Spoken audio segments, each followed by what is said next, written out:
lesson, I'd like to give you a couple of jazz standards which I think are very good if you're new to jazz and a complete beginner. Hey everybody, Jamie Holroyd here, helping you learn jazz guitar. Welcome to the channel. If you're new around here and you are serious about learning jazz, then I've got a completely free beginner jazz guitar guide which you can check out by using the links below. Learning jazz standards is a very important part of learning jazz. If you knew two musicians, one that knew hundreds of jazz standards and just a couple of scales, and the other knew hundreds of scales but only one or two jazz standards, then the guy that knows all the jazz standards would definitely be the guy getting the gigs, because that's obviously what you play at a gig is jazz standards. But they also help you learn how to improvise, they help you learn how to play the changes, they help you know what scales you need to use, they help you develop your ears. All those lessons are basically built within jazz standards. So here are some of the most kind of accessible ones which I consider to be beginner level jazz standards. The first jazz standard that you need to know is Autumn Leaves. Let's have a listen to how you can put basically a solo arrangement of this together on the guitar. If you just learn the melody and the chords, this particular melody works very well for playing basically in call and response. It's kind of how Joe Pass recorded this version on his solo guitar album. And even if you're just kind of an intermediate or an advanced guitar player, you can at least kind of do some of this as a solo arrangement, just kind of playing the melody as it is, but also just kind of adding a few chords to basically add a response to the melody. So let's check that out now.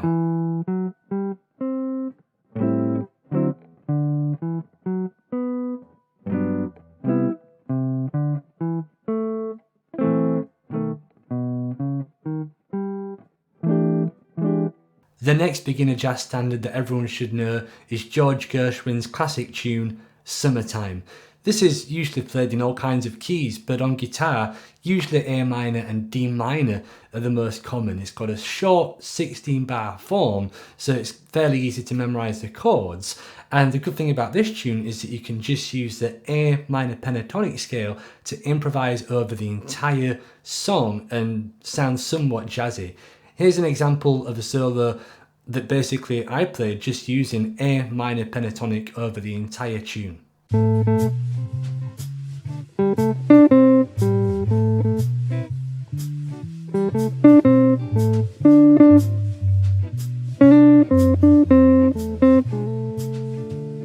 By the way, if you'd like to get downloadable PDFs of any of the examples that you're hearing on this video, then please check out the link below where you can download them. The next tune that you should also learn if you're a new student of jazz is also a 16 bar tune. It's Kenny Dorham's Blue Bossa. Now, sometimes this gets a bad rep by, more seasoned jazz players because it's sometimes butchered to death by those that are new to jazz. But if you listen to the original recording on Joe Henderson's Page 1 album, you realise what a beautiful song this can be when it's played well. So yeah, it's got a short form which makes it very easy to memorize. Basically most of it's in C minor, and then there's a part that goes up a semitone to D flat major, so it makes it much more accessible than kind of some longer form songs to memorize and get improvising with. And that obviously means you can play in C minor for most of the tune, but you can also outline a lot of the chord changes just by using shapes really, and that would sound something like this.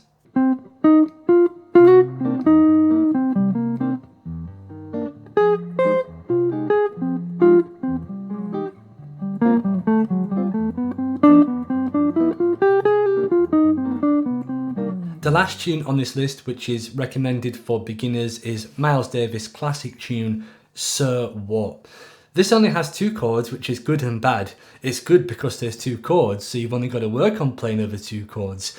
The thing that makes it hard is knowing when the chord changes, because you've got so long on one chord, you've actually got 16 bars on D minor and then 8 bars on E flat. It can be kind of easy to miss that chord change, particularly when you repeat the 32 bar form. You have the last A section, which is basically 8 bars of D minor. When you repeat that again, you've got another 16 bars of D minor. So it's, 24 bars of D minor before a key change. However, you can kind of get around this by playing some chords in between lines to help you kind of keep up with the form. Here's an example of how that sounds.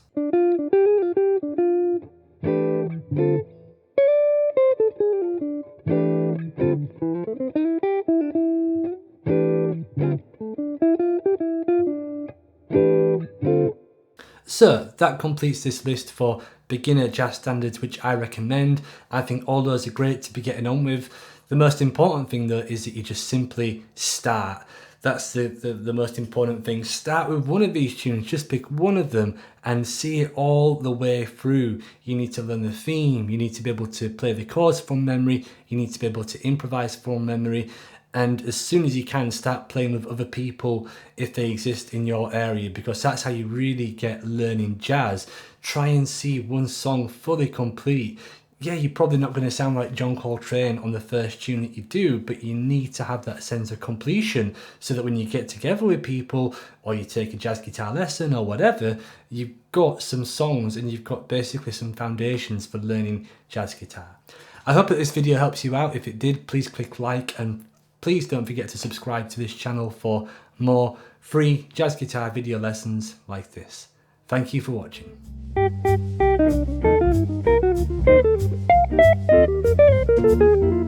Thank you.